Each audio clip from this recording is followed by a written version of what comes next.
Hi, we are on to our second flipped unit, so here we go. This unit is probably mostly brand new, but that does not mean it's going to be too much. We're going to do the same sort of ideas. Let me know if you have questions in class.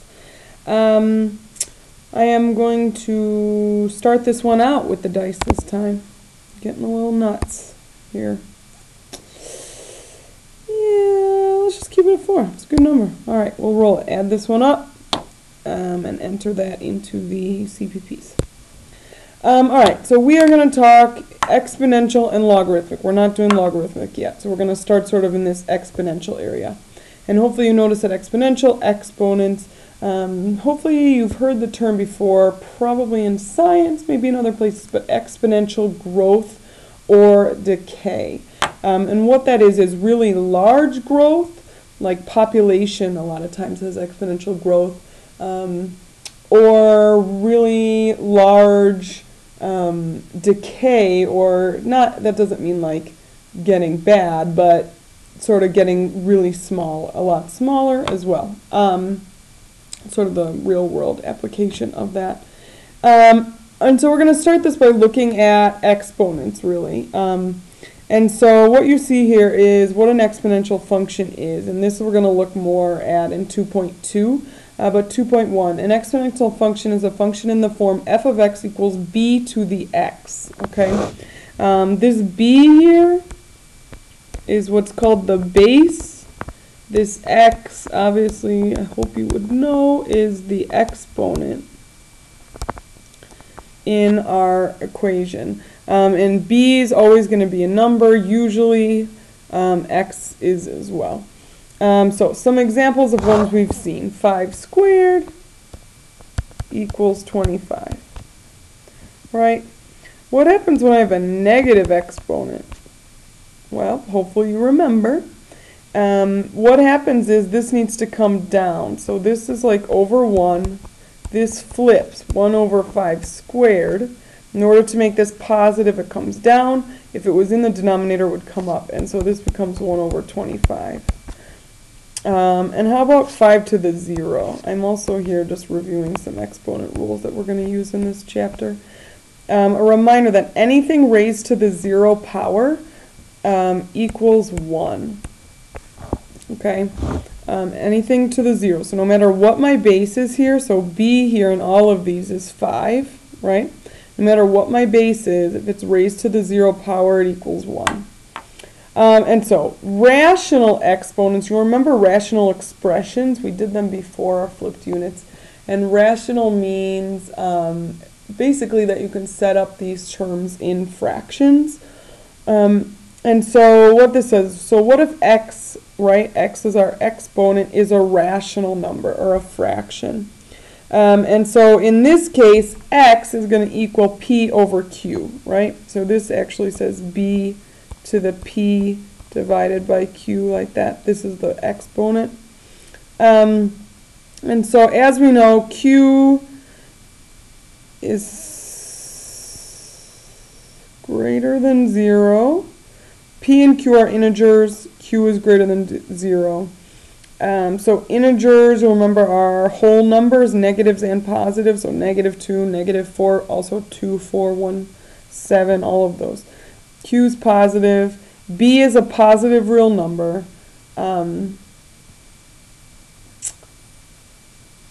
Then there's a rule here. So if I have B equals P over Q, I can change that into a radical form.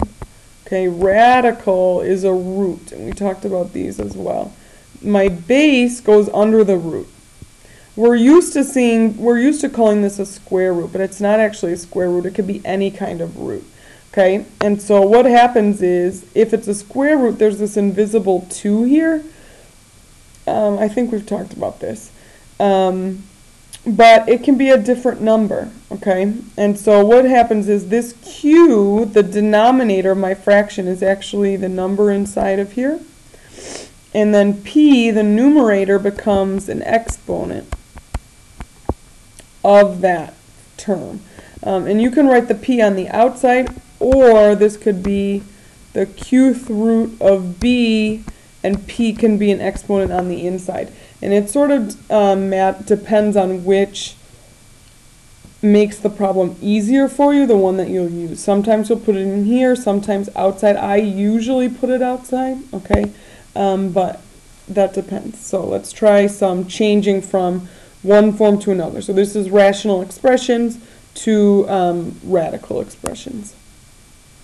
Okay, so my first example here, changing from radical to exponential, right in radical form. So this one's in exponential. So you'll notice that this is in the form x to the p over q. Wait, I'm sorry, not x, b, right? B is what it's in. Our exponent's a fraction. And so we can use this same rule that we just talked about here. We had b to the p over q. Remember, our denominator came in here, and then p became an exponent. So, same thing here. We have our radical. V is the base inside. The denominator 4 is the number inside here. The 5 becomes an exponent. And you can write this 5 in here as well. Either way works. Okay? And that's sort of how you change from exponential into radical form. So what if it's in radical form? Okay, well, this is sort of going backwards. Now we want to change this into this b over p over q. Well, our b is 6x. That's what's under the radical. All right, so what's our p and what's our q? P, 5, was the exponent. Here in that case, that's 3, right? So our fraction's going to have a numerator of 3. What's the denominator? Well, the denominator is what's inside of here. So what is that here? It's invisible. Well, if it's invisible, we assume that to be a 2. And so this is 3 over 2. So that's changing from one into another. Okay.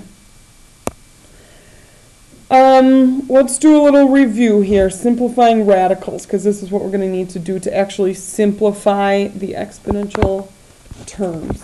And you did this in Algebra 2. You may not have done this more recently than that, but we'll review it here. And so, when you usually see these, we're used to seeing square roots. So this number is a 2, and now you see it's different. So you can do this in a couple different ways, and I'm going to sort of go through those with you. So, negative 216. We talked about the imaginary number I. Here that's not an issue because my number here is odd. Well, odd terms can have negatives. Okay, so that was only an issue with the evens. So it would be an issue if there was a negative in here because this is a 4. But in this 3, if it was 5 or 7 or whatever, it wouldn't be an issue.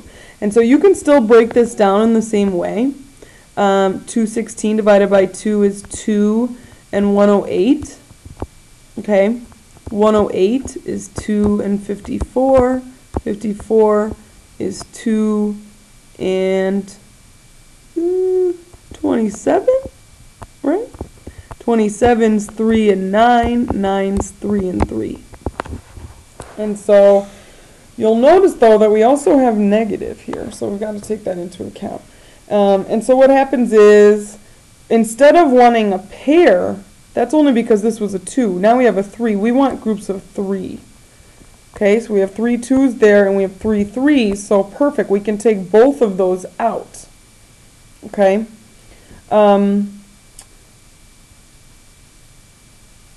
In addition, this negative, I can sort of make into like 3 negative 1's. Okay.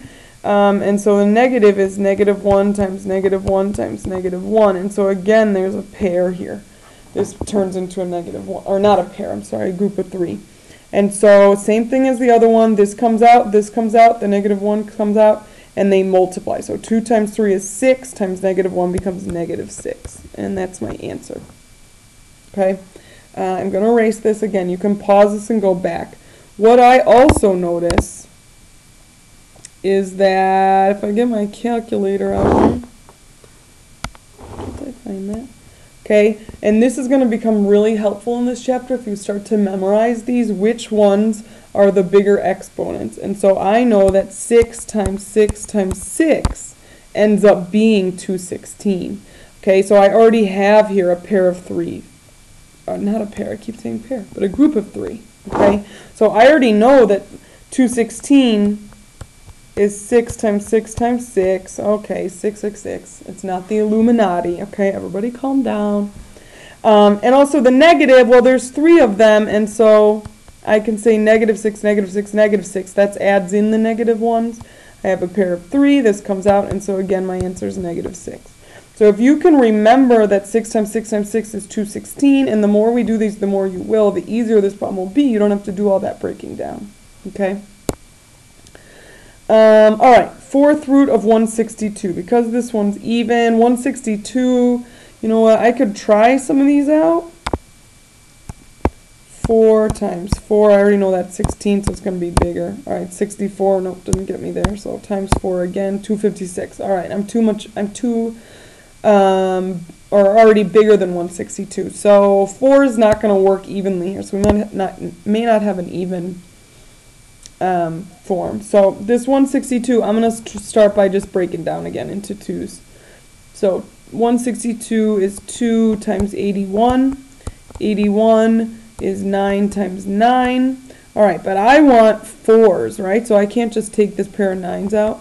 But 9 is 3 and 3, and so is this 9. And so you'll notice here, I want 4's. I have a group of 4 3's. And so this 3 comes out. This 2 doesn't have a group of 4, and so this stays underneath, and there's still this 4 in the root. Okay? So number 3 has a variable and a number, so you just do them separately. Again, you have a 3 here, so the 8 to the 4th, I know I have 4 a's, but I only want 3, so there's one group of 3. This a is left over.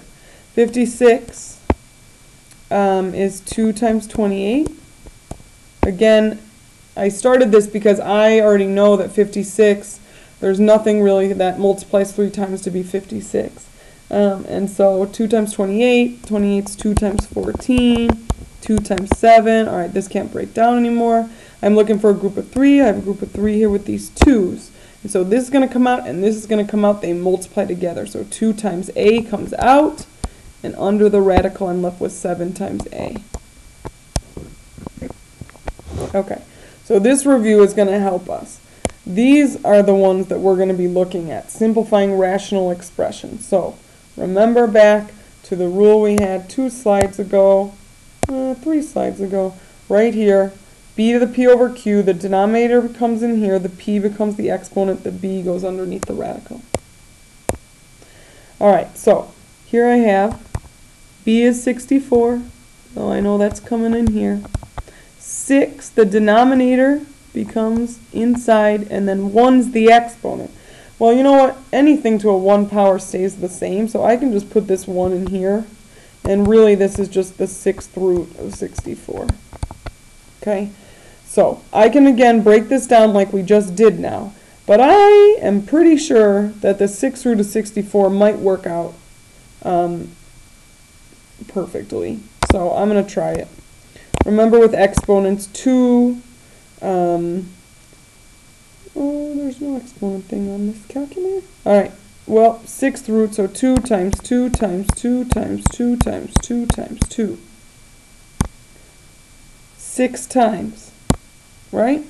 1, 2, 3, 4, 5, 6, 64. All right, so there's 6 2's, right? 64 is 2 times 2 times 2 times 2 times 2 times 2.